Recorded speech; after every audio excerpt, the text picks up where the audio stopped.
1, 2, 3, 4. 1, 2, 3, 4.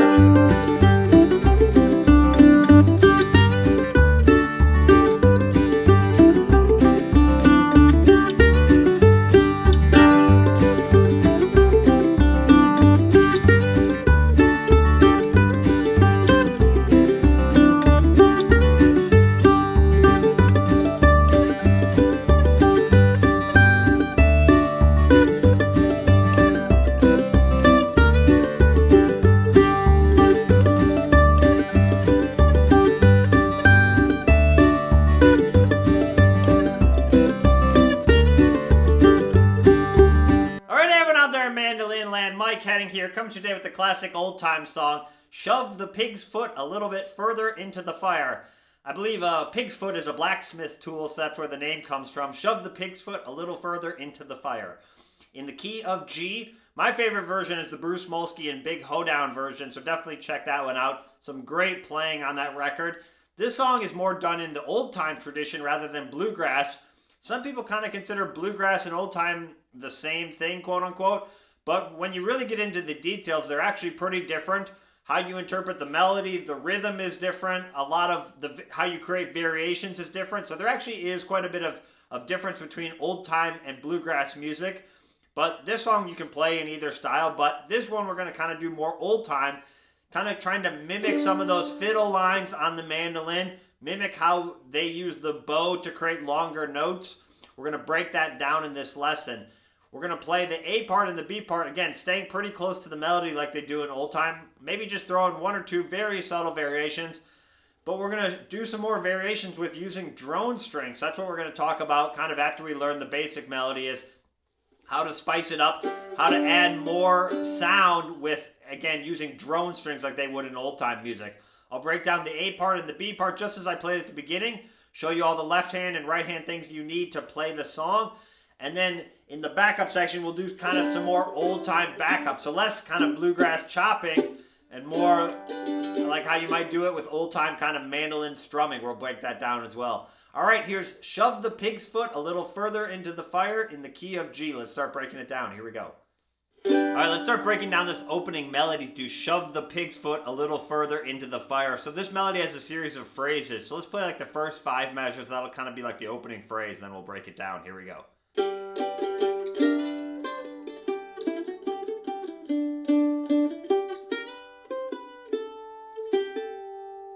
that again. I'll do it really slow.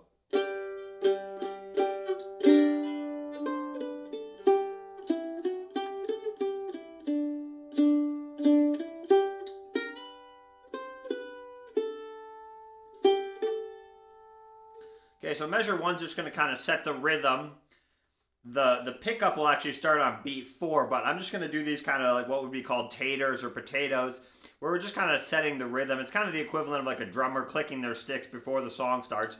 But I'm going to start with my ring finger of my left hand on the 5th fret of the D string, and I'm going to drone the low open G with that note. I'm going to do my like a shuffle picking down, down, up, down. And you want to hear the 5th fret more, so if you're not hearing the 5th fret, then omit the low string and just play. But it's kind of nice to drone it, again, more old time or bluegrass. And then what I'm going to do on beat 4 is do a slide from 1 to 2 on the A string and a big kind of strum playing through the 3 strings. Sliding from 1 to 2. Same thing there. You want to hear the higher note, right? That's the note we want to hear. So make sure you're driving all the way through the string. You don't want to hear them one at a time. It's not, right? You got to do it fast enough that it kind of sounds like one note. So you have, so that's 1, 2, and 3, 4. And then count beat 1 of measure 2, and then do an upstroke on the 3rd fret, back to the 2nd fret, open, A, and then 5th fret. Kind of easier to play together, so it's... Try without the lower 2 notes too if you need to.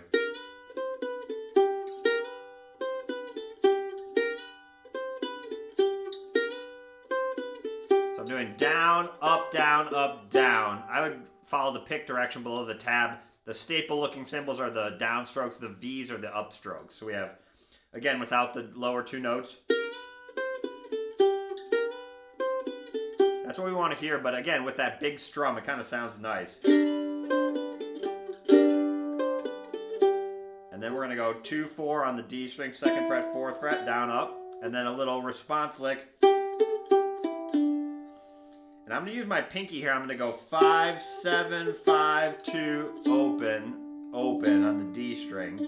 You could use the open A if you want, but it's more old time or fiddle inspired to use your pinky. It kind of mimics the note rather than using the open string. So you get the same consistency of notes. It's also good practice of keeping your ring finger down, and don't do this, right? Where your ring finger's lifting up and then you have to put it right back down. It's good pinky stretching. So I would try it from the 2nd fret, right, like this.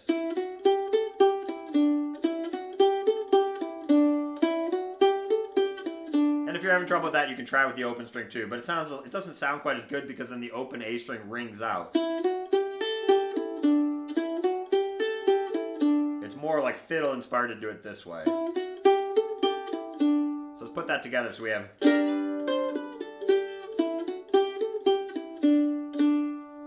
with the pickup at the beginning.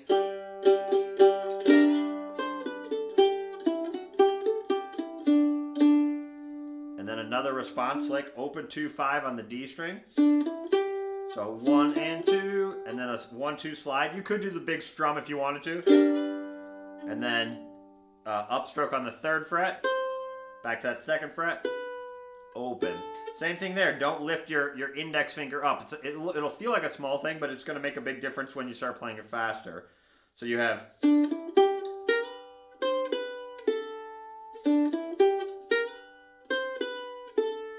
So 1 and 2, 3, 4, and 1, 2, 3. Right? And then a half note. So 1, 2, 3. And then we just pick it up a different way back into the melody again. So instead of just doing that big strum, which you could do, we're just doing 5 open, just doing like a little bit more picking, and then so 2, 3, 2, open, 5, and then the same lick on the C, and then just a slightly different response lick. So that's open 2, 5, slide, and then 2nd finger, 4th fret of the D with an upstroke.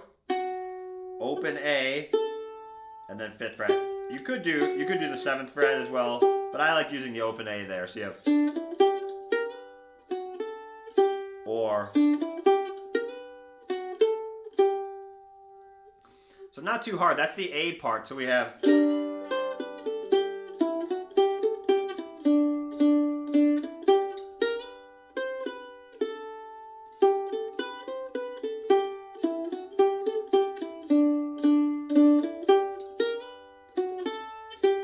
The other thing you could do in measure 5 is if you're having trouble feeling that half note is play 2 open A strings. So coming from measure 4, like that, right? So you can go. But remember, we're kind of trying to mimic a fiddle bow here, where you don't play as many, like you want to use longer notes followed by those shorter phrases. That's where kind of using again, adding more notes helps you keep the rhythm. Same thing in measure 3, I actually might do and just play that as a half note, right? Instead of, you can do it either way, but it'd probably sound more like the fiddle if you do. Imagine you're playing a long note with your bow, right? That's what we're kind of mimicking in this style. So again, like I said, it helps you keep the rhythm if you play the extra notes. But it's probably not as close to like how a fiddle might do it. So try it both ways and just count it out loud if you need to. So let's play that A part a few more times. So we have.